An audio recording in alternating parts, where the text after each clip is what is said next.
me start over. It's 5 till. So I'm not going to do too much. By the way, my name is Daryl Montanera. I'll be doing the review for phys200, which is the physics for architects. Is that correct? Good. This is just a note from your professor. I was provided a PDF of the former test, or what a former test looked like, because I guess there was a change in professors for this class. So hopefully we'll get to those when we get to the later chapters. So I would like to go in order, just so we can not skip anything. So if you feel comfortable with the chapter, we can move on quickly.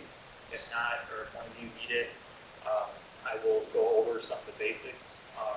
The most important thing, though, is I was hoping that I could be provided problems. I don't have the book here with me, unfortunately. So I asked if you guys could bring problems or like just situations you were having a hard time with, so I could go over it on the board, maybe for everyone. And I know some of you will probably have understanding more things than others, maybe not. Hopefully we can work through that. If I need to, does anyone have a book here? Okay. If I need to, I will probably just take it now. And I will look through a chapter and just grab some quick examples and ask it.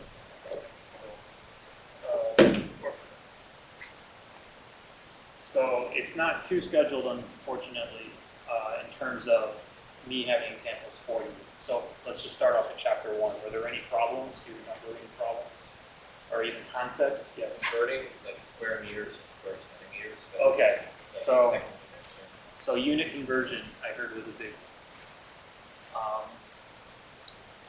You'll start off with your unit in either one dimension or two. So cube, volume, area, length. Since we're dealing with a squared unit, you're going to be, of course, converting it to whatever you want. So you said to centimeters. Okay, so we know that the meter, we want to use 1 unit on the bottom when we do conversion between fractions. So 1 meter equals how many centimeters? 100 centimeters. Okay. However, right now this is in 1 dimension. I need to convert it into 2. Square the entire thing. So now you're actually doing 1 times 10 to the 4. So whatever, I mean, this can be a variable too, right? It can be a variable constant, a number, 5 times 2, 3, 10 to the second. But that's how you, you're going to convert. And were there any other problems with unit conversions? I know someone brought in an example about temperature conversion. I guess I'll just, the book said a change in, what was it? I think a change in C equals a change in F, or vice versa, over 1.8. So she was having a hard time because she didn't understand the change in the temperature, because you can't have an equation on top to convert a number. I just remember that one. Are there any other ones that come to mind? Okay, any other chapter 1 questions? Do we need a quick review of chapter 1?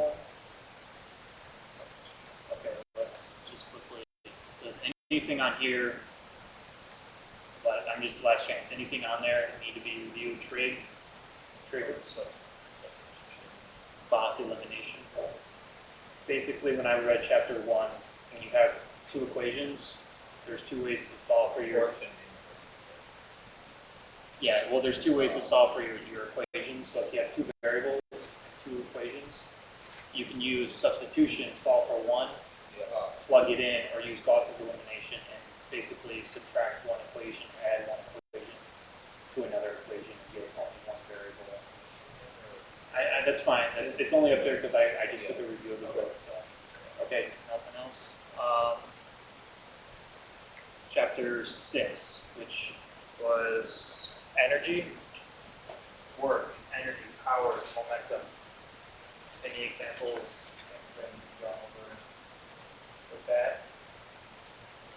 Okay, I had listed total energy of your system before it moves or before it starts, and the total energy that is after in the final is going to be this one long equation that was listed in your book. So the only key things to remember is if you have friction, if you have a friction force, to get energy, you multiply by its distance. And the other thing to remember is if you have a friction force, you're going to have to remember it's in the opposite direction of your movement. So if the book tells you or the problem tells you which way it's moving, you need to remember that your friction is going to be in the opposite direction. That's important because of negative signs. Positive and negative signs will affect your results.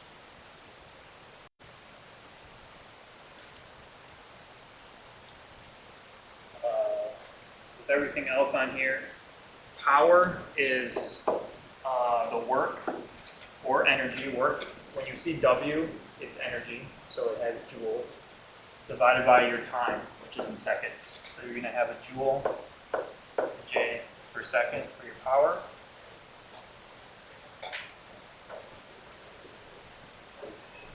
In the last concept for chapter 6, the last concept before I maybe go through, look through the book, is the conserved momentum. So your momentum initial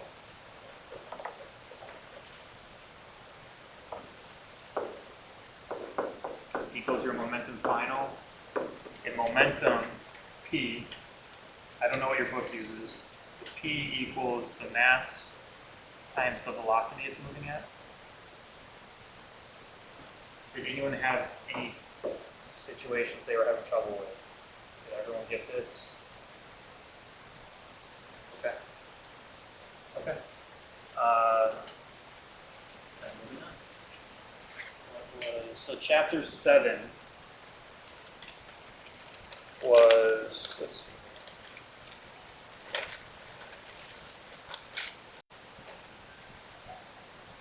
Was heat and thermodynamics. Are there any questions before I jump into it? Did you all get a memo saying bring some problems with you? No? Okay. Yep. I'm creating cost. So like per kilowatt hour with like efficiency, but it's like Okay. For everyone else, I guess I didn't get that memo. Do you need me to go over problems in chapter 6 and chapter 1? Do some examples? okay. So like if there was, for example, like a gas furnace, 85% efficiency, and like a certain amount of joules were required to supply that energy, and how much would it cost? Like at a rate of like 150, like cost efficiency. Okay, I'm just going to go back and do some quick chapter 1, chapter 2 stuff.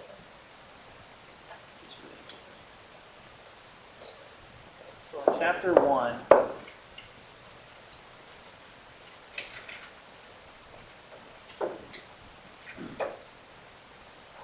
you had to, I think, some of the more complicated examples, problems.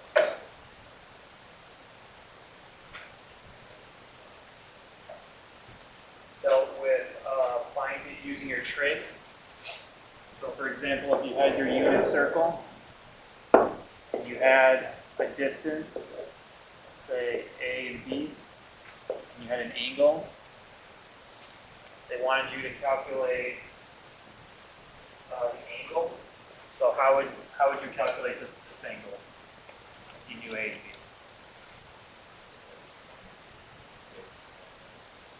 Okay. And tangent, right?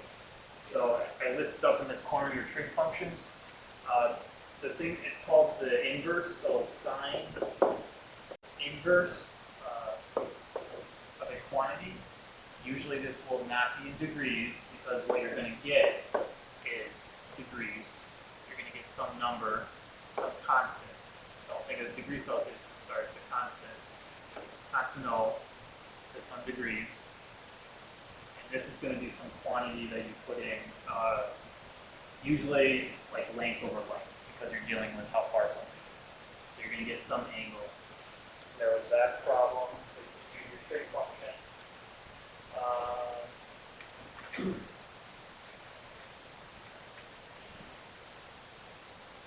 Another thing, if they give you is how our it showed up there, but how our angle is the same.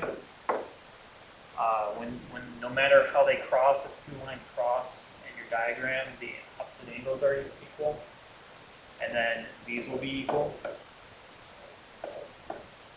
However, also if you have the arrows just mean parallel lines, so they're running across each other, and you draw any type of line through them. You have this scenario up here, so this scenario is up here. However, because they're parallel, the interior angle is going to equal the opposite angle. So this one's going to be the same as this one.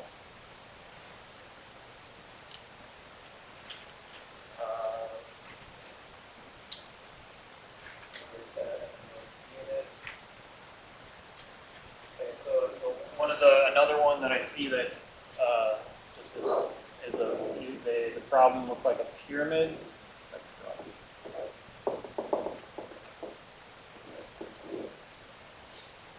You were given an angle in the base of the pyramid. If the base of the pyramid is this, this will because this goes straight down to the middle of your diagram, this would be bisected. You'll get 99. They gave you, so this runs up and you'll get that angle. You can then calculate the height there using your trig again. I agree.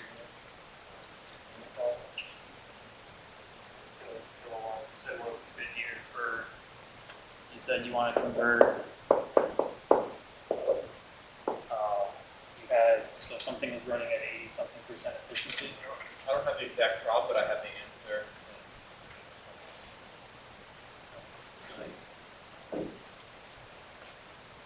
It's not in the book. Okay. I mean, there might be another problem in the book. It's something I don't know.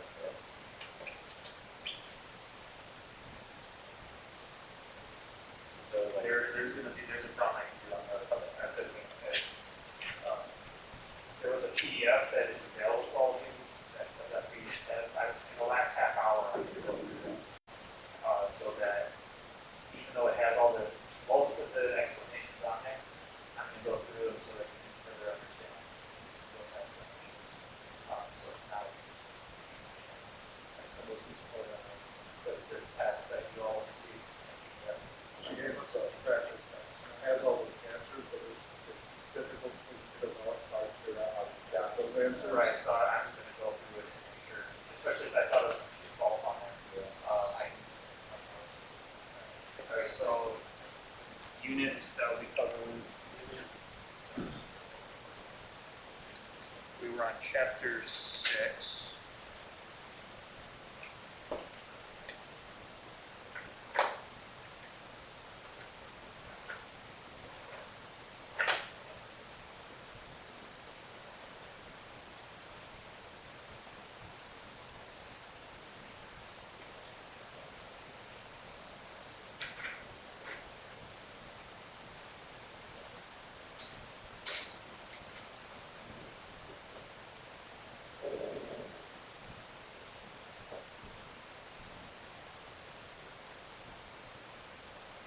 So chapter 6, dealing with your energy.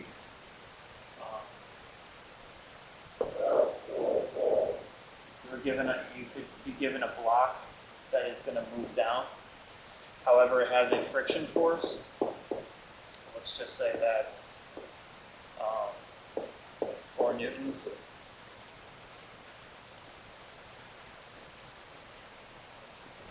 And you you want to know, and it starts from rest, you want to know the velocity final at, let's say 8 meters, some distance down the ramp, but it has a friction force. If you use your energy equations, and it has a starting height of, let's say, 40 meters. If you use your energy equations, you're basically going to say your energy initial of your entire system is going to equate the energy total of your final. So that's using the equation I placed up earlier. So we have kinetic energy, initial. What is that going to be? That's going to be 0 because it's starting from rest. So that's going to be 0. We have our potential energy, which is not going to be 0 because it is starting at some height. And that is the mass of the object, which will be, let's say, 600 kilograms. It's going to be the mass times the gravity times the height it's at, which in this case would be 40. The next one is the work. I think your book called it IND, which is just the force applied to the object. So if someone was pushing it down the ramp or decided to want to push it down the ramp, you would multiply the force they're pushing times the distance. So let's say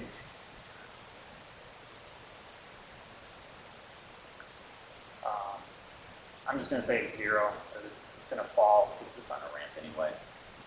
But does that make sense? Because work is energy. Because work is energy, you multiply the distance times your force and you'll get an energy. So the W, I think the book called it IND, is 0, but it has a friction force that is in the opposite direction. So that's actually minus the friction force, which I said was 4 newtons.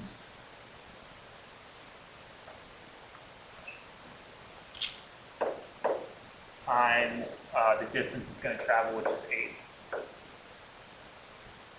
That's going to equal what's going to happen at the bottom. We're going to have some potential energy. Let's say, well, okay, this might be a little bit more complicated than I want it to be, but basically, if it travels 8 in this direction, you can figure out its change in height using angles. If this angle is given to you, you could find this height. So that height would be, I'm sorry, this A belongs to, you could like say this was 15 degrees. This, using the angle equivalency, this angle would also be 15 degrees because of how it works. Geometry with angles. And you could then say, you know the hypotenuse and you want to find the opposite, so the sine of 15 times the 8 distance it has to go would equal the height that it dropped. So the potential energy at that height would be actually mg 8 sine 15, because this is your height. And then you have to, and then everything we know so far, everything is constant. There are no variables yet. However, that comes into play with your kinetic energy to find the final velocity, which is 1/2 m vf, because this is final squared. You can solve for velocity that way.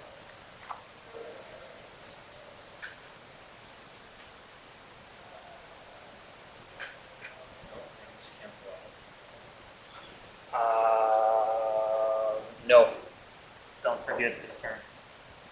Can you explain that less maybe the IND? No, sorry. Your book called it, I think, INWIND later on in chapter 1 somewhere. All it means is it's the work that you apply. It's called like in something, I can't remember. So if it's too complicated, just think of it as the work done. So just W that you do to the system. So if someone was like, if someone gave it, if someone was pushing up here down the ramp, you would be applying a force to it, and you'd be applying that force over the distance h that it's traveling. So therefore, you would have this would no longer be zero. Because in free fall, Or like because it's not very clean pushing. right? Yes, exactly. Because it's just gravity. But we were doing friction, so we can't forget friction, and the M does not cancel because there's no M in that in that one. So technically, you have to just make sure you quickly use it.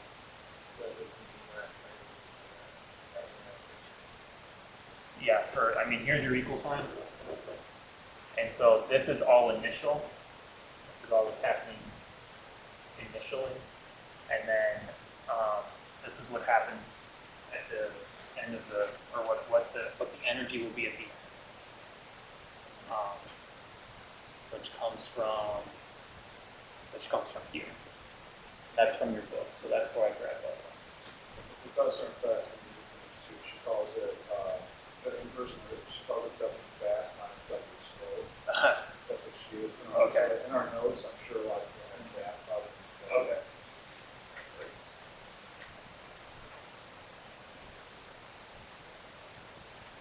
Momentum, the equal to momentum. Oh. That's also in chapter. Oh, you just read the math, that's right. Yes, I just made it now. So did something happen wrong? No. That's called momentum. Sure. It's not too much different because you're going to have this is called the summation sign. It just means adding of everything together. You're going to have all your momentums initially added plus all your, and that's going to equal all your momentums final. And momentum equals your mass times velocity. So when you're trying to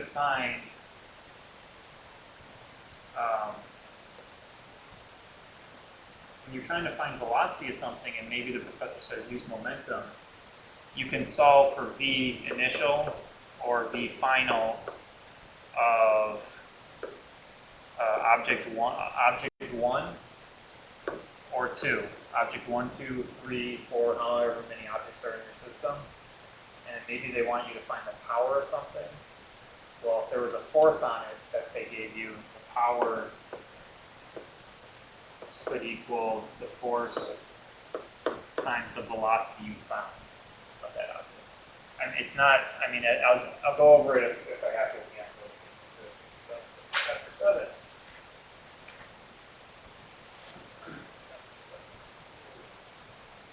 Did you guys go over anything with thermal resistance, heat flow, thermal properties? Is that hard? Yeah. It was hard when I first looked at it. Do you understand when something is in parallel or in series with parallel? When we're talking about those type of topics that are building, you understand that with parallel electricity for thermal resistance, thermal properties.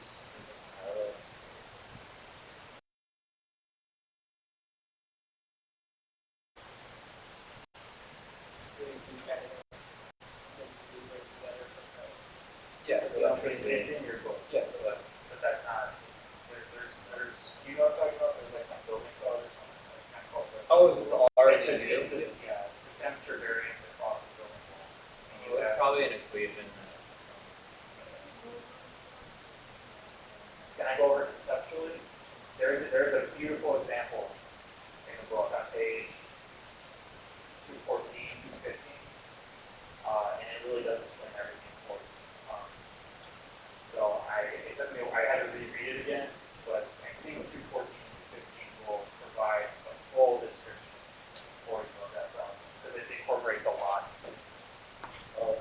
series and parallel, that's when she sounded like currents.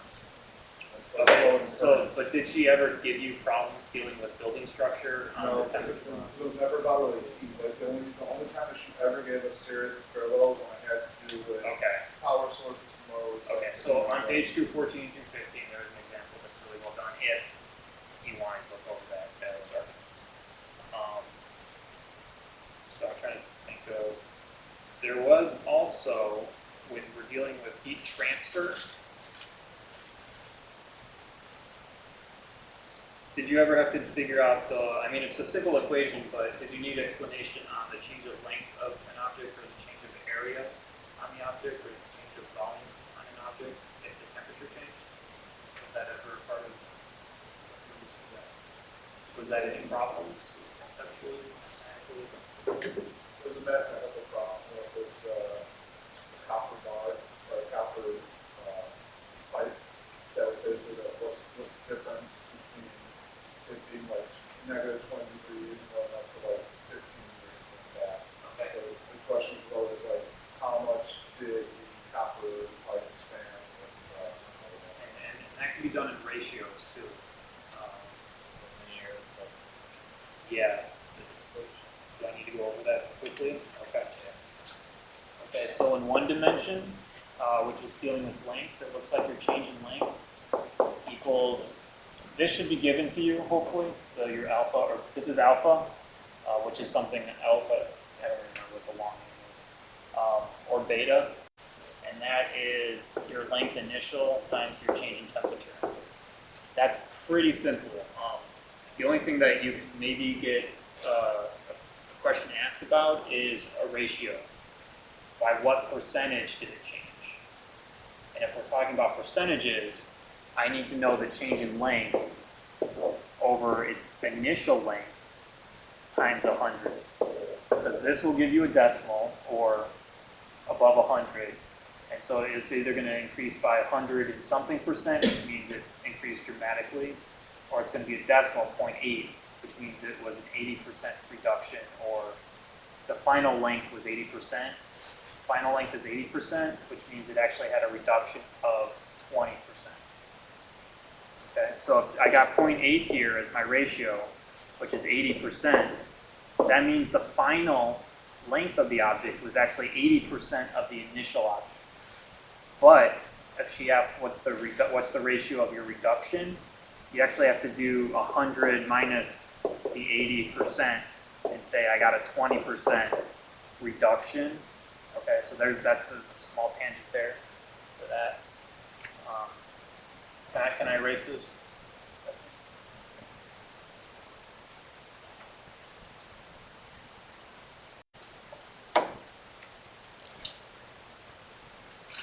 Can you rotate this equation with the delta L over I? Delta. Yeah, she just put the L, delta LL. Good. That's the way to think about it. What's the symbol that I believe is kind of Yeah. Sorry for providing how like every There's like thermal. Well, these are all but one is based more on volume, and one is based more on thermal conductivity, I believe. Yeah, we usually get that. And then however, the only thing that I think I should mention for 3 dimensions, because 2D is area, and it doesn't really change much, it's just a new equation that you should probably write down. But for 3D, for a solid, when you're only given beta, your volume is actually written differently. It's an equation, but it's something to remember. It's technically, beta usually goes here, and technically it's 3 beta. So for solids, it's actually 3 times beta if you're only given beta and a volume. That was mentioned in your book I saw, and that was probably a little bit important because they could just throw you quick one. Because liquids, this is just beta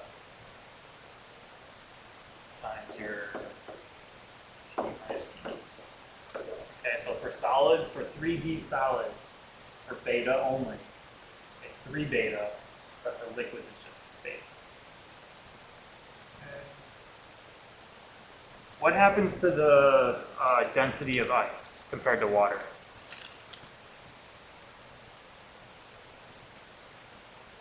Is it less, greater, equal? It's less? That's correct. The unique thing about water, and it's a conceptual question, right? Water is actually more dense than ice, hence why when we deal with densities, ice can float above water. It doesn't sink to the bottom. Did you have to do anything with gases? PV over She T? mentioned it, but we never did it. The last thing on my list is the energy transfer between objects. You want me to go over that really quickly?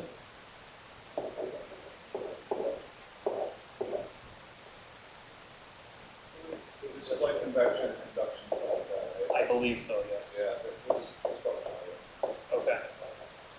Really quick question Yeah. on like extension of liquid. Mm-hmm. Is it so the oh Volume final, your volume initial. And I think she might have written it easier because it should be in a ratio. Well, she gave us delta V over V initial equals 3 beta in parentheses times delta T. Delta T is it's the same thing. So it's the same, it's just sort of different. But no And 1 then- plus 3. Okay. Well, your book mentions that if you were dealing with a 3D solid and they gave you just beta, you actually have to multiply beta by 3 when you use volume equations. but if it's not 3D solid, it's just like Because you're dealing with a liquid problem, which is just beta. Yes. Okay. That was a side note I saw, and I thought I would bring it up again to make sure that They'll go back plus. this is all from your book. I looked at your book about 3 hours ago and had to kind of figure out where you guys were, how it was shown to you. So it wouldn't surprise me if she made things more condensed for you. I don't know if it would be simpler, but just definitely more condensed. Okay, for your change in energy, this is just the energy system. This is your heat capacity. This is usually given to you. I'm not really sure of the units. And then this is your what's called the latent heat, and this is for phase changes.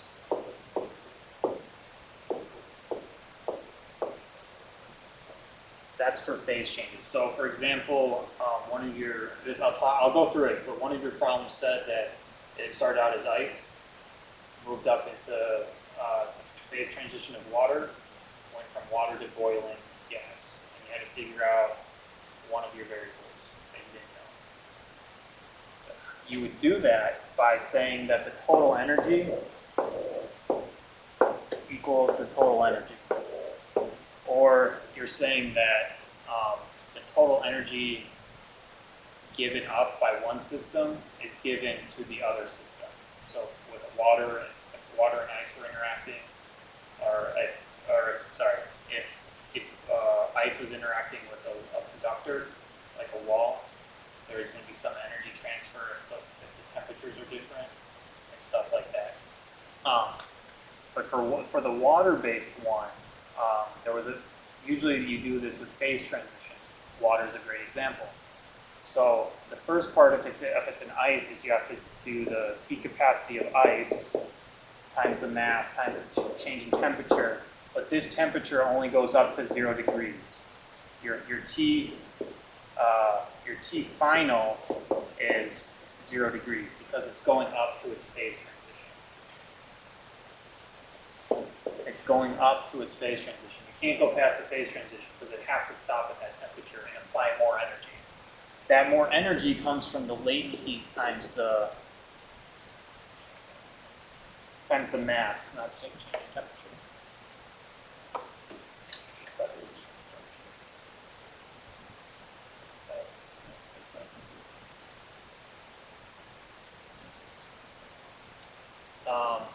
times your mass. This is the amount of energy it's going to take for it to get to the water phase. Once it's in the water phase, then you can do the same idea over here for the energy it's going to take for it to go up to boiling. And that's going to be now the heat capacity of water, the mass, which should not change, times the temperature difference. This she could ask you to end at some point in water. She may ask you to go above water and go above into the boiling range, above 100 degrees Celsius. If that's the case, your T final is going to equal 100 degrees Celsius. If you're going to a temperature in the boiling or in the steaming range. If you're going above, you actually have to add another phase transition. This one is for, I think it's called fusion or condensing. But there's one term that goes from solid to liquid, and then the other term is, I think, vaporization, where it means you're going from a liquid to a vapor times mass. And then you have to add on your last term to go to some temperature in the gas region, which is now the heat capacity of your gas mass times change in temperature, which we don't know. So be careful on some of the wordings.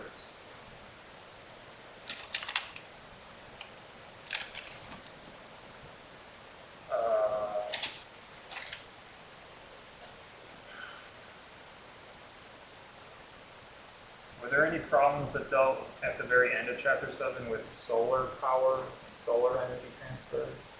She talked about it for a second, but she said that nothing like that would probably be best. Because I just went through the book and I'm picking out the topics that came up. She went over conduction, convection, and radiation, but she said radiation is probably going to be Convection, neither will convection. Yeah, There is one equation, but So conduction, this is then for conduction, right? You actually have to be touching the material. I'll just say briefly, radiation deals more with something spontaneously giving off energy. So that's how it's slightly different. run over the length spectrum of radiation.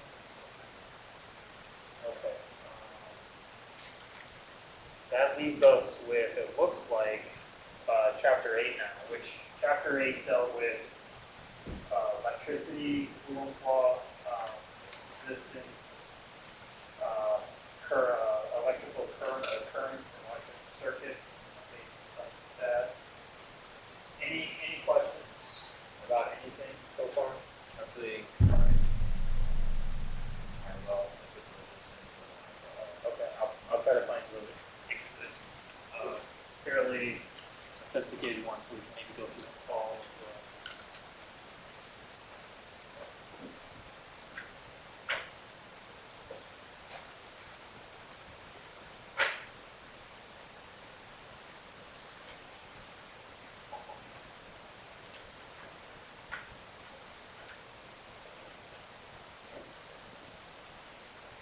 If someone's keeping time, just let me know if I go past 4:30, so I can go over that old exam.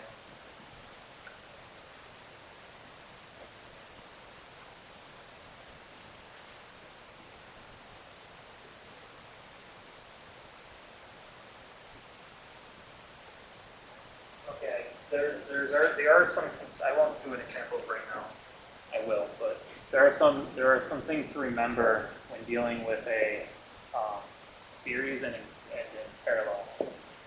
If you're in series, so you either have your resistors here. There's something that is going to be the same and something that is actually going to be a summation. So if we're in series, the current total is actually going to equal the current at any number. I is just a number. So 1, 2, 3. So the current that leaves your battery, it's going to be the same for each one in series. The potential, however, is actually going to be the potential of 1 plus potential of 2 plus potential of 3. You actually have to split up the potential to each resistor in this scenario. And it's Oh, and then I guess if they ever ask for power, because I didn't realize this, but power is P1 plus P2 plus P3. It's just the summation, and power actually takes on, this is good, I guess. Power is your current times your potential.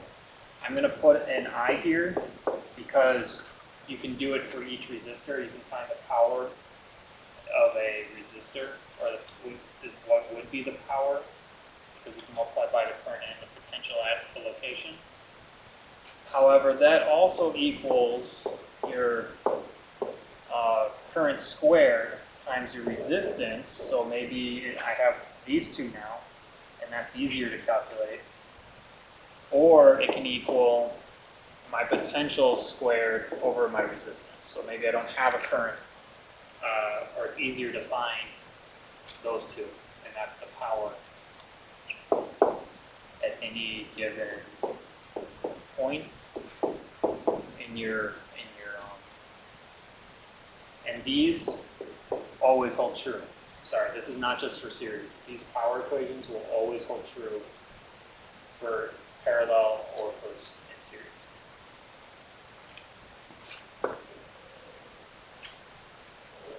If we're in parallel now,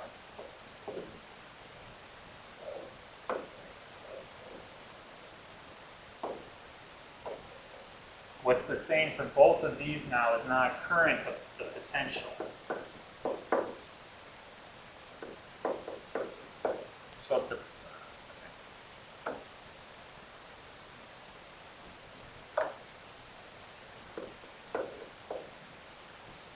So if you know the potential, say 12 volts, the voltage across each of these in parallel is going to be 12. In series, I actually have to split it up. I don't know the potential across each one. But in parallel, I know. But instead, now your current is going to be the summation of however many parallel resistors you have. Okay. And then the overall equation that helps us between everything here is your potential equals your current times your resistance.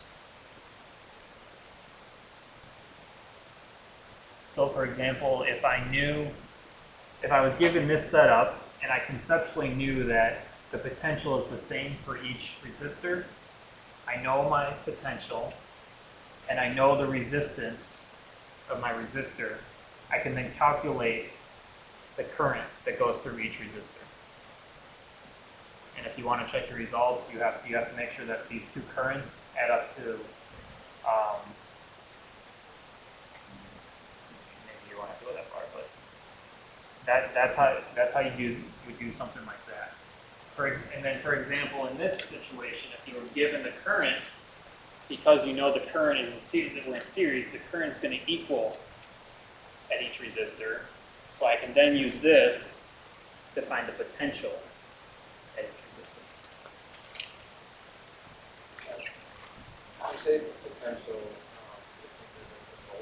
Yeah. for resistance for parallel, we're going to do 1 over R1, 1 over R2. That's it. Right. That's what do I need to go over how to make what's called the equivalent resistor? Okay. Use the equivalent. Yeah. No problem. That's a great transition into that. Trying to see how complicated. What's the maximum number of resistors on homework you can do? 2. Wait, 2? Okay. well, it's not. Okay.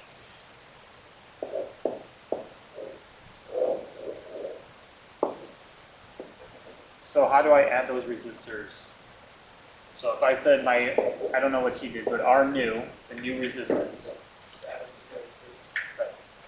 So R1 plus R2. These are in ohms. Usually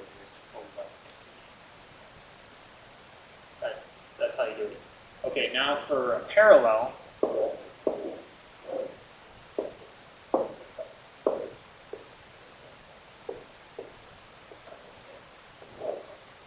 technically get these to combine into our 1, we actually have 1 over our R new equals 1 over R1 plus 1 over R2. Okay? That doesn't help us a lot, so we have to do some algebra. If I multiply this one by R1, did she do this in class? Okay.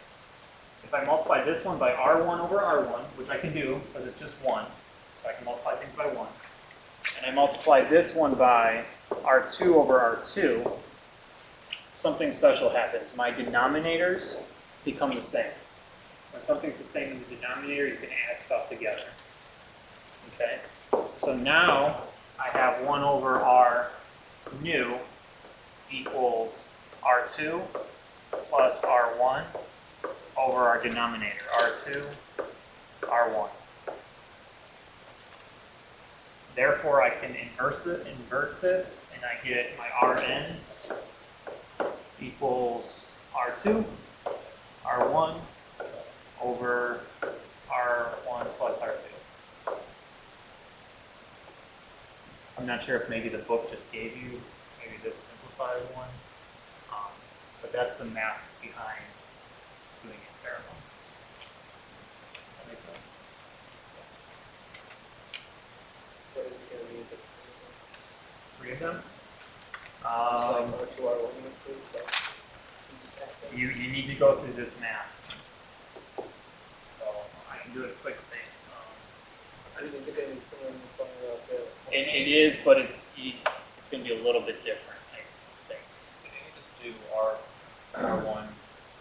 Yeah, 1 over so- R1 so you- plus 1 over R2, 1 over R3, and then invert the answer. Yeah, you can. Yeah, that's right.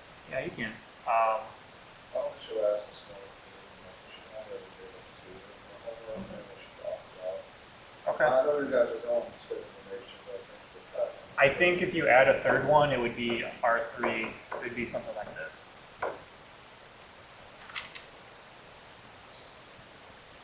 No, it wouldn't be that. So don't.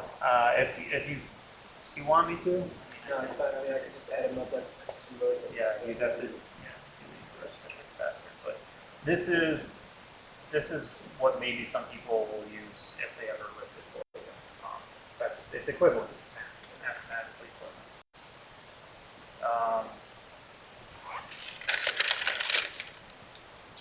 So Coulomb's force was okay? You understand how to calculate the forces between charges? Do you remember? Did you have something like that? Or we just move it like 4 times. Okay, yeah. So if you have 2 protons, are they going to attract or be separated? Right. So they have a positive charge, like charges. So like charges repel, and then you have opposite charges attract. So 2 negatives, would, split apart because they are like charges.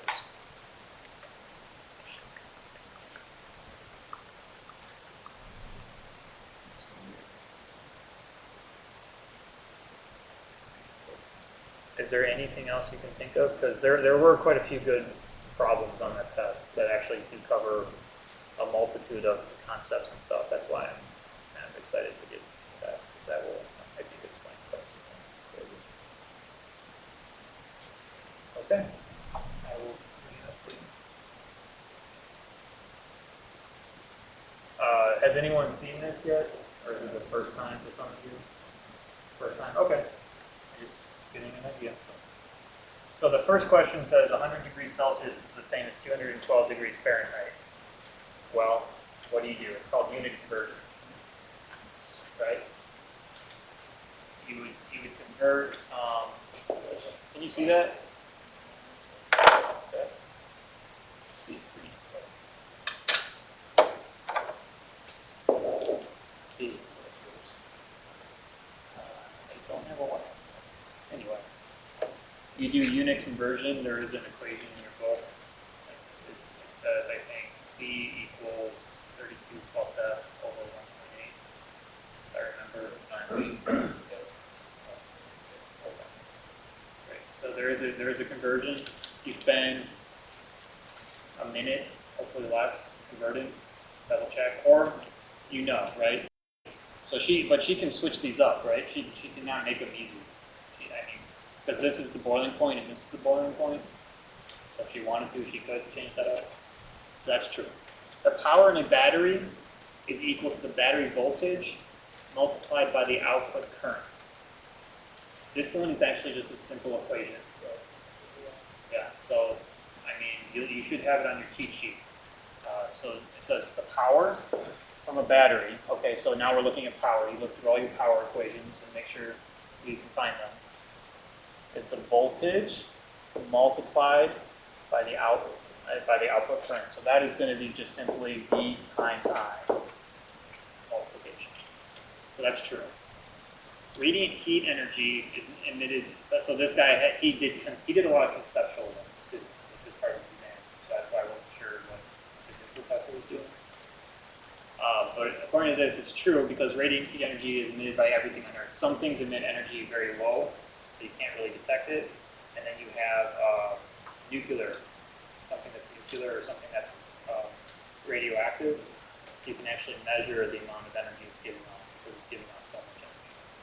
So that's why that's true. That's fine. I mean, you learn something. Radiant heat energy plays a significant role. The work done on or by anything can be thought of as the change in its energy. Well, the work is, it's not just kinetic energy.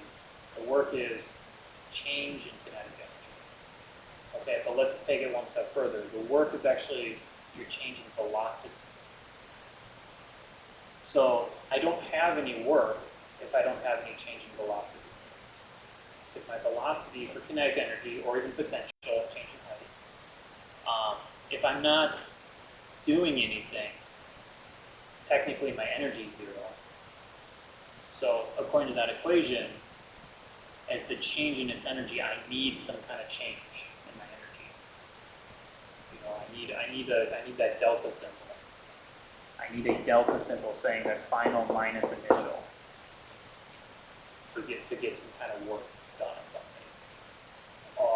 Or another way to say this one is you can say the force over a distance.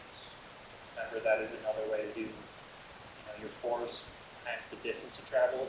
So that can also be a variation on that question because it's not just change in energy, it can be the force you travel over a distance. The equation power equals I times your change in voltage applies to simple circuits but not to complex semiconductors. Anything that uses a circuit uses the laws you just learned. Plain and simple.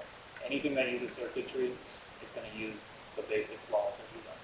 So it doesn't matter if it's a semiconductor chip or a simple circuit. So that was false, right? Equation power applies to simple circuits but not to.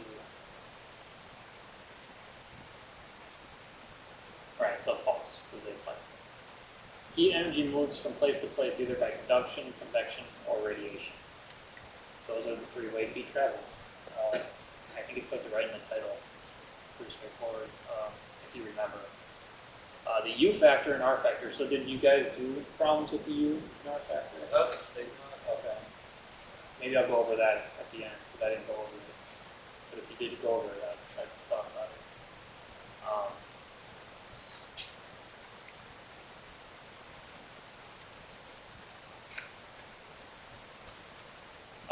So it's the change in Q over the change in time equals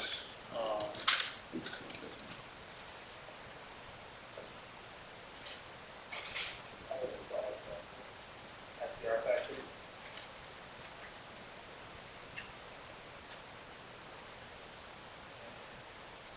She also goes the area times Area times temperature. What is Well, she? area times sigma times delta. So what is it? Area. Area times what? Sigma times delta T over F. That's one that's like R equals delta F over sigma, but then Okay. U would probably be sigma over delta F. So your thermal resistance, which is that R, if you're changing X, looks like over sigma A. Your, not current, it's heat flow in this case, is you're changing Q over your change in time. And I don't know why they do this, but V is a change in temperature. So that's not important, ignore it. But your R value, sorry. They define those in your book. I forget even what the,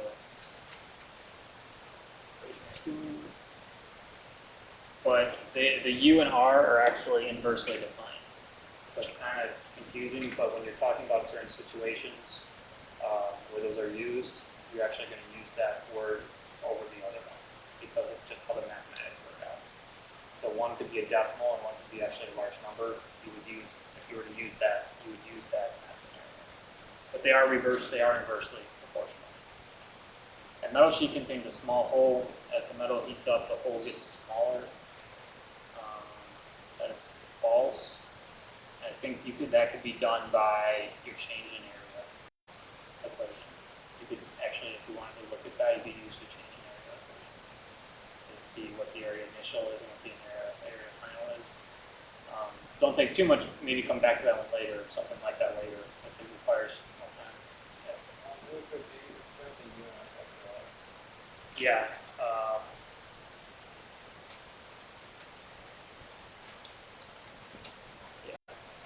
So according to the book, you have change in Q over change in T equals sigma A change in temperature over your change in thickness, or change in X, basically how thick something is, how fast you have to, how the distance of something being thick. And the book simply defines it as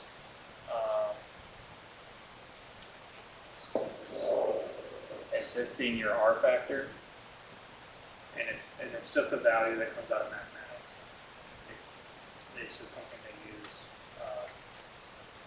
And then your U factor would be, it would be the same thing actually, but instead of writing this equation as A delta T over R, you would write it as U A delta T. And maybe in some scenarios it's easier to measure this than U. I mean, there might be ways of measuring these types of situations. Or, let's see, sigma, except I can't really think of why they want to use one over the other. If it's still a question at the end, I'll look it up in the book and see if I can. That the U is Yeah, U is just the inverse. It's nothing, mathematically nothing more. Water is often called a heat sink, meaning it can hold and store large quantities of heat. I think the heat capacity is your answer there. The heat capacity of water is rather, if you wanted to think mathematics, it's the heat capacity, how much energy it takes to change 1 gram of water. And that's pretty large actually if we compare it to other heat capacities. But if you also want to think conceptually, how do we cool things all the time? We have a tubing system and we have water running through a tube, through some kind of conductor. That's how we cool things. Okay, for this next system, calculate the energy in joules and then rank the following from most to least. So this is unit conversions. We have the energy used, the heat required to convert 1 liter of water to steam at 100 degrees Celsius.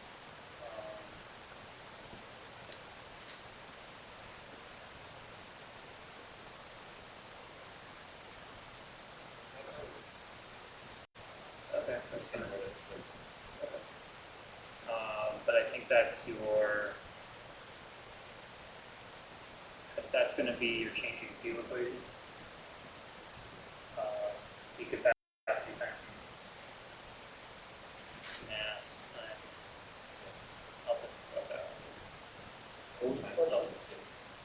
heat required to convert 1 liter of water, so a volume to steam. Oh, it's a volume though, right? Density of water, easy mass. L is for phase changes. And delta Q with the heat capacity. 100 milliliters in a 1%. With the density, right? The density of water is like 1. Yeah. 1 something. So it's not bad. 1 time. So whatever the density, because it's usually in cubic centimeters or in cubic meters. So 1 gram per cubic centimeter, 1 gram per cubic centimeter is the density of water. Yeah. But then you can convert liters to and so forth. But it sounds like she's not going to give you that much for conversion. The energy used to operate a 15 watt CFL for 8 hours. Okay, what is the units of watt? It's what over what? Joules per second. So we have energy over time. We're given a time. If I multiply energy over time by time, my units time cancel, and I get my energy, my joules. So that's why we just have two numbers. However, this is in hours, so we have to convert using 3600 seconds per hour. The chemical energy in a Big Mac, I don't know how you would know what's in a Big Mac. kcals, if you ever have to convert, K is 1,000. Remember, was that talked about? So K is 1,000. So Yeah. if it, so 4186. So is 1 calorie 1,000 kcal? yes. Yeah. So whenever you see a calorie on a food item, it's actually 1,000 of that in terms of pure energy calories. But we always, because our body uses so much that we talk about it in terms of just calories. You don't want to say 1 million calories that we use. So kilocalorie is smaller than Kilocalorie is larger. it's supposed to be, It's supposed to be the opposite.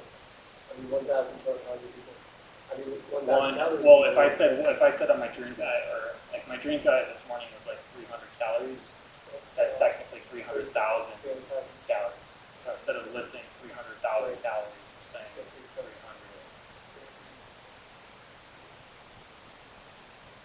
Between calories or It looks like in this case, when we're converting chemicals, that you were given a number. So you just have to make sure your units are the same, which deals with the cancellation of the units. So if your units don't cancel or they're not the same term, so if you have kilocal divided by cal, we need to convert something, right, so that we get the same units. We use 4186. You use the 4,000, 4186. 4 point. Yes, 4. The kinetic energy, like Prius, mass, moving at 40 speed. Kinetic energy is 1/2 mv squared. You have your mass, you have your velocity. Mass needs to be in kilograms. Mass needs to be in kilograms, can't be in grams. The gravitational energy released as a cliff diver, mass plunges distance into water. That's your potential energy as shown down there. Again, mass in kilograms.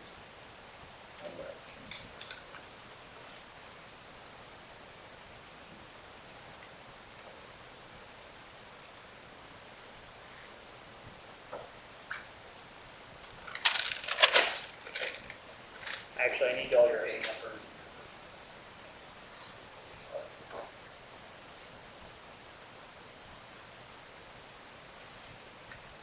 Did you talk about GFCI circuits? Because this is a conceptual question. Barely. Okay. So that's a conceptual one that the old professor wanted. She said that it was on the test that she was asked us. When a system is in thermal equilibrium, circle all correct answers. Okay, so if you find one, E is not an answer. That's very nice to know. Thermal conductivity is the same everywhere within the system.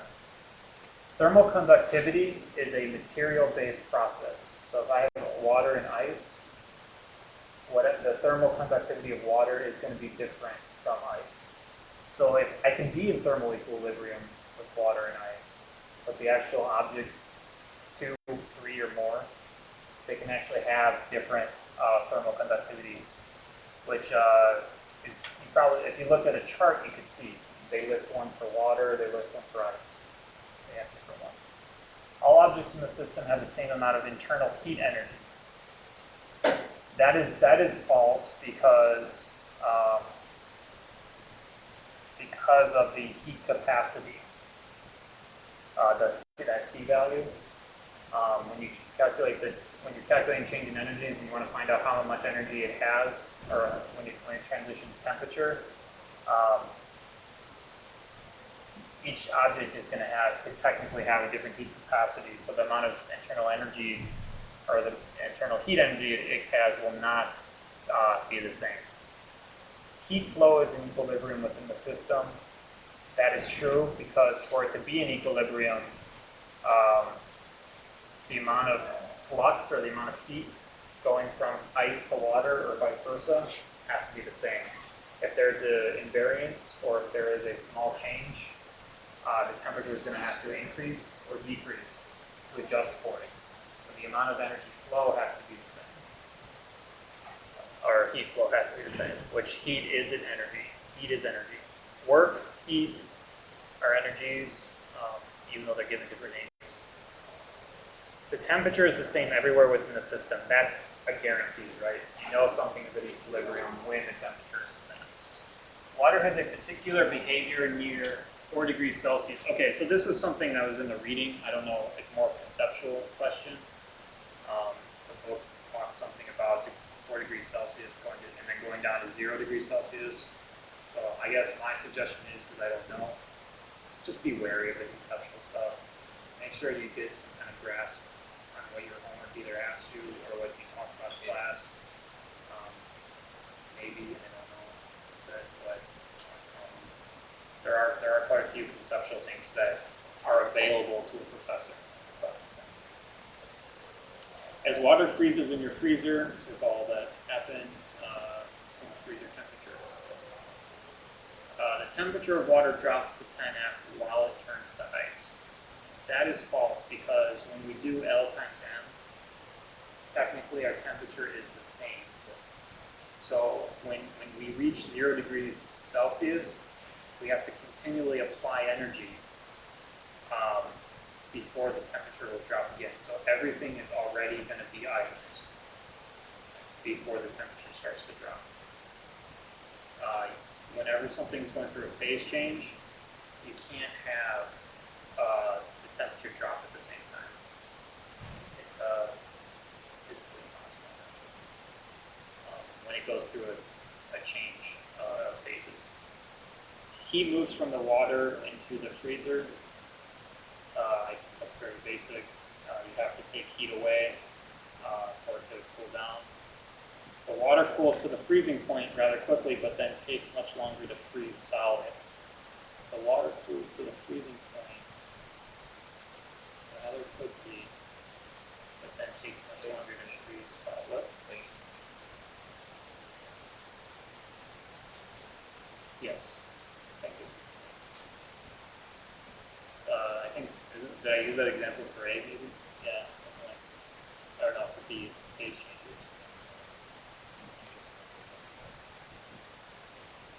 Yes, so contradictions, and then thankfully E, because we found one that is correct.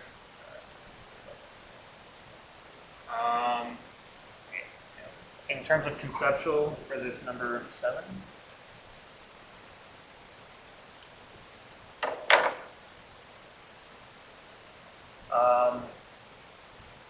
volts is not energy because that does the currents. Kilowatt is, I think, it's just writing out kilo, so it's 1,000 watts. I think confused because a watt is energy, but it's per time. And then just knowing BTU calories terms. So that should be straightforward. The greenhouse effect, that's just another conceptual question. So I don't know how many questions she's going to give you, or if there are going to be true and false.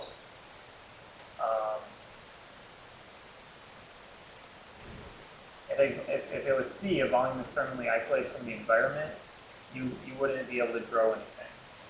You couldn't keep it warm in the winter. Because what it actually does in the winter is it absorbs heat to keep it warm. So if you had something that is thermally isolated and you apply heat into it, that would work, but that's not what the greenhouse effect actually is. The material is actually made so that heat is drawn in, but then you can't release it. So for the greenhouse effect, that's actually wrong. You can have a volume thermally isolated, but that's not what the greenhouse effect is. Convection currents are absent. Conduction. If convection currents are absent, you probably wouldn't have any heat flow at all within your system because your entire greenhouse has gas in it, and the only way for gas is to exchange heat is by convection. A is basically the definition.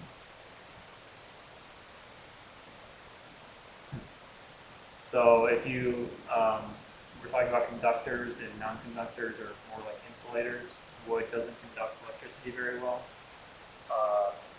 Steel is a better conductor, and the reason why your tongue sticks is because there's actually a fusion of material. So some of your tongue cells actually fuse onto the steel, and technically some steel actually fuses onto your tongue. So depending on the temperature difference, is the deeper the penetration of the tube. That's why you can bleed it through your tongue. The temperature, air temperature is in this room is about, I think literature will always say like 23 degrees Celsius is what it normally is, so take whatever is closer to 23. The grounding pin on a 3-prong plug. So did you talk about grounding? Drop.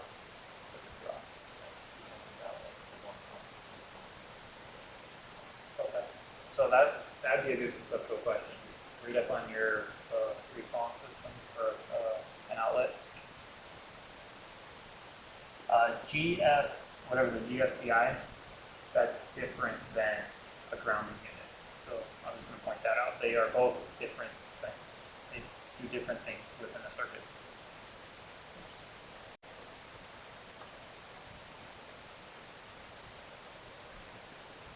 This deals with how a house is built, but I don't know if you guys are going to need that, so you can look at that on your own. If the outside wind speed is higher, you're going to have a temperature gradient, so that's why that's included. So there's going to be a temperature variation already on the outside if the wind's moving. Thermal resistance of walls is a given. Temperature difference is given. The color of something is a given because if something is white, it actually doesn't absorb any wavelength. Therefore, it actually is really not everything's not pure white. It's not absorbing energy. The wavelength of something is energy, so it's not absorbing. So if you have a white house, it's not absorbing the same energy as a black house. So if you're absorbing energy, you're actually increasing your temperature or the amount of heat in your building. So that's why the colors do matter. In 1 or 2 sentences, explain why a concrete floor feels colder. I think this one's pretty straightforward. So heat flow faster per foot, so it's more of a sensation. It's a sensation. So the actual temperature might be the same, but it's a sensation of how much energy is being drawn actually out of your feet.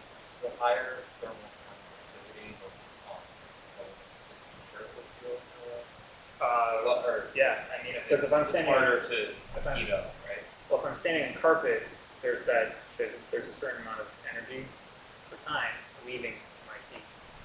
If it's a higher conductivity, it's going to be faster. And so my temperature, my heat is going to drop faster at the same time.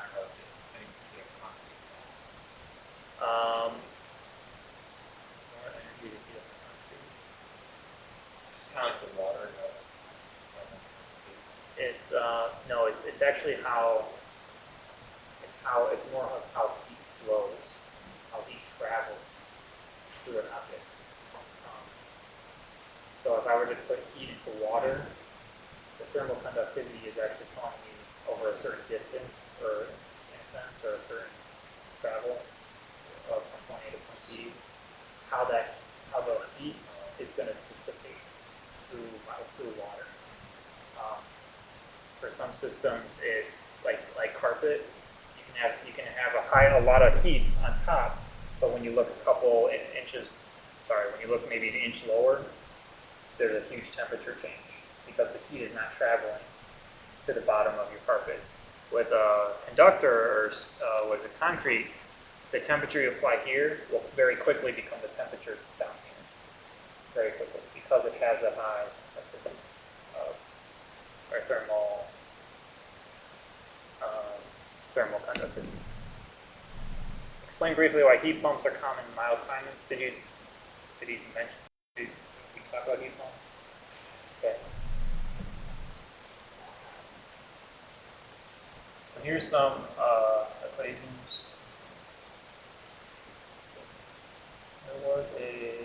So this one's a cost one. Assume that a house loses heat to the outside only by conduction through walls, windows, and the roof. A gas furnace with a thermostat is used to keep the house temperature constant. Estimate the cost that had been heated to that. So assume the average outdoor temperature was 28. So you can find your temperature differences, and you can know that you can know for a given month that the temperature, or when you calculate it out and you have my temp, you could say your cost per temperature, how much money per degree it's costing me per month. It's a ratio. It's just a business thing, right? How much money is it costing me per degree to heat my house for that month? You want to know. You want it to stay the same, or not? The cost won't stay the same, but you want the temperature to stay the same in this case. So we're also dealing with the cost it's going to take me to heat 1 degree, or at least in this case, the changes in temperature. So if you were to multiply these out, you'd find that the 1 and the 1s are on the same side. They're on the ratio, and the 2s and the 2s will be on the same side when you multiply them over. And then you can figure out your final cost because you know 3 of the 4 unknowns. And this is the conceptual portion here is that how much money per change in temperature.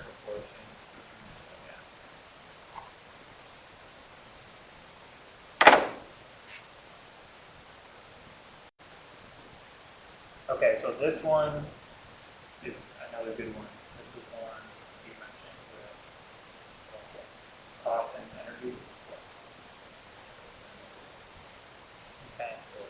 So Chicago has the solar cells they're building has an efficiency of 40%. We don't know how much energy is actually being shined onto our solar cell, but we know that whatever it is, it's going to grab 40% of it. How much area? Okay, so this is where we need to break up stuff because here they ask you your question. There's your question, but they give you all this information at the end. So assume the average solar illumination of Chicago is 200 watts per meter squared. Solar illumination is how much not as how much energy, because it's watts, but how much sunshine is being shown down on Chicago. They measured it somehow. So that's how much sunshine is being shown. You have a population of 3 million, and each person wants this much energy, 2 kilowatts. Okay. So we need to figure out how much energy total Chicago uses. So you calculate how much energy total a person uses, or how much the city uses. We now know that Chicago is receiving 200 watts per meter squared of sunshine, but we have to remember that that our solar panel is only grabbing 40% of it. So only 40% is being used, or is being gathered. Now the only unknown is this meter squared here. So you can look at your units and you can figure out how much area you're going to need based upon that. Yes. So why would the solar cells only provide 0.2 kilowatts? Oh, yes, sorry. When it said 2 kilowatts, or I don't know, 0.2. 200 watts. Of 200 watts. So again, units. Just make sure when you do the math, because you might be time crunched, right? I mean, everyone's time crunched when doing something. So just make sure the units are calculating right. It happens to me. Trying to figure out units correctly.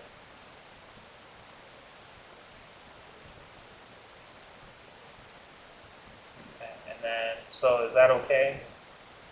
That one's might be a little hard to start out, but just find the question, I guess, is the important thing in this one. Find the question. Find out what you're trying to find. Because in this case, it's hidden in all this information. So some people have a harder time because they read everything and they're used to having the question at the end. So once you find what you're trying to look for, make sure you know what it is. Okay. This one, if you were to look at it, is a little bit tricky, only because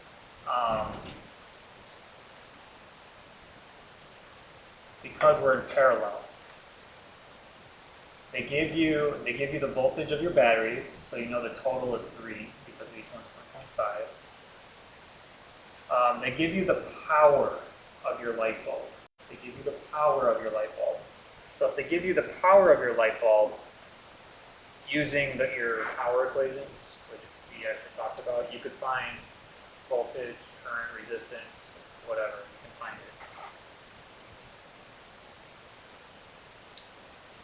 So we would like to find the current only because of this, which is something I didn't know. Well, it's going to be 1, but there's this last version of 1 amp to milliamps, and then millihours. So again, if something doesn't make sense, if you have an n in front of a unit, it's milli. So times 10 3rd. And if you have another unit that is just multiplied by them, that's actually in the numerator. So it's milliamps times hours.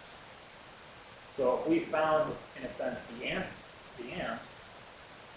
to get this unit, we really just need to multiply by time. So it's kind of just making sure, again, our units are the same. There's a note from your professor. She said they had trouble on energy power difference. Power is force times distance. So energy is a joule.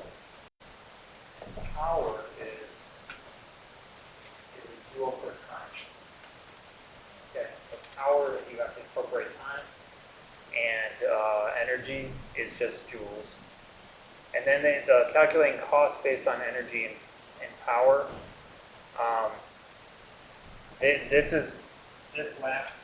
I think these two need to be looked over and find variations of. because it's all about the units. So if you see your final units, and you see, oh, I just need to multiply by time, I need to divide by time to get my right units, it's probably the right thing to do to get your units to equal each other. But that was a note in to me. So if I'm trying to think what else I can do. Yes.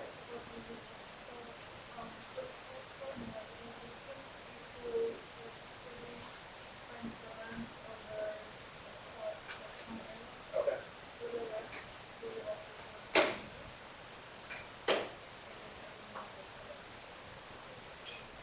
Well, it depends. What is resistivity? What are the units of resistivity?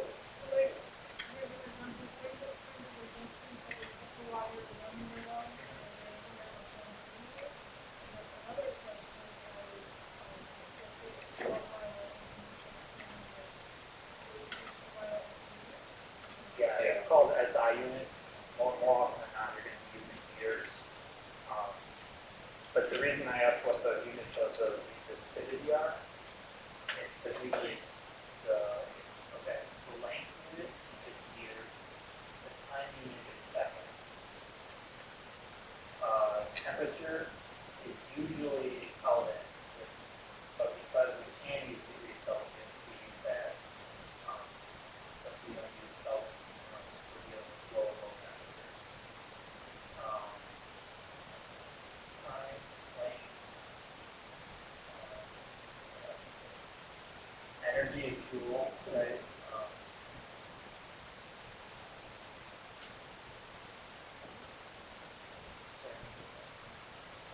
Forces are newtons, usually.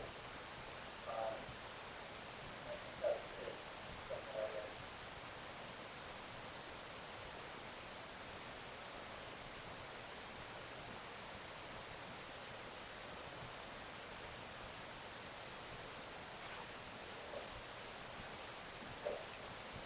Anything you have questions about, or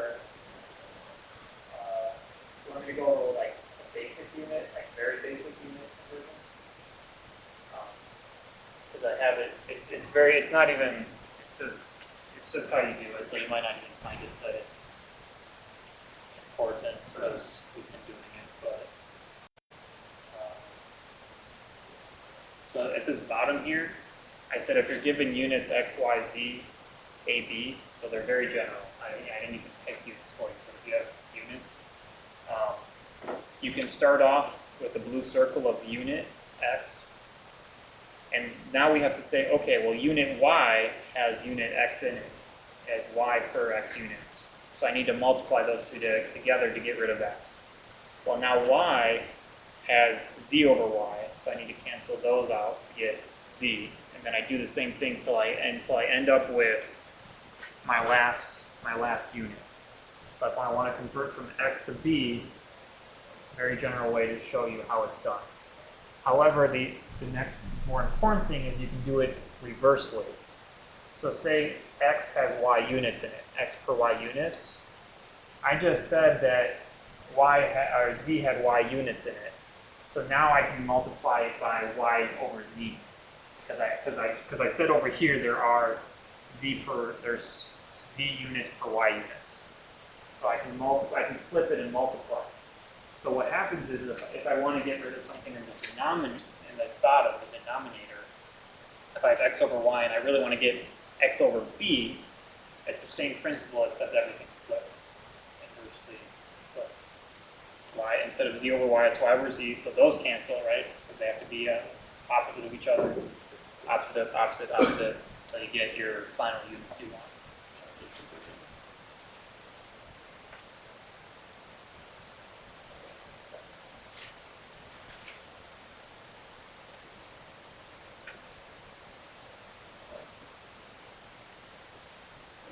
When's your test? Okay. I tutor on tomorrow from 12 to 3. If you want me again, someone who basically did the review for you, so you want someone new. That's the only reason I mentioned me. 12 to to 3 in the tutor center. I don't know what the class schedules are like. So if you have something that comes up, I know it's tomorrow, but if you have something, you can come ask me. I also tutor on Mondays though. I tutor on Mondays from 1 to 4. So if something comes up, you just need clarification, I'm available on those times. And it's all on the tutor website somehow. Is that in the art or the? Yeah. That's in the art. So I know it's in the art, but I'm over a vast amount of time too. So if you just need to stop in, if you like, I gotta go somewhere. The answer is I could probably answer it in 10 minutes. So hopefully give you an understanding in 10 minutes. You have to, if you're transitioning class. Thank you. Thank you. Yeah. Thank you. Where was the sign-up sheet? I just need to know. Where does this one go?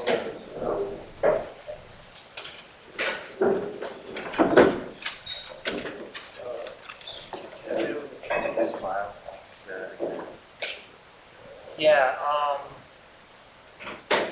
Email Hayab at Tutor Art. I can do it here. Just log into my email. Just change it on. Yeah. Let me do something first. Oh yeah, because you came in later, right?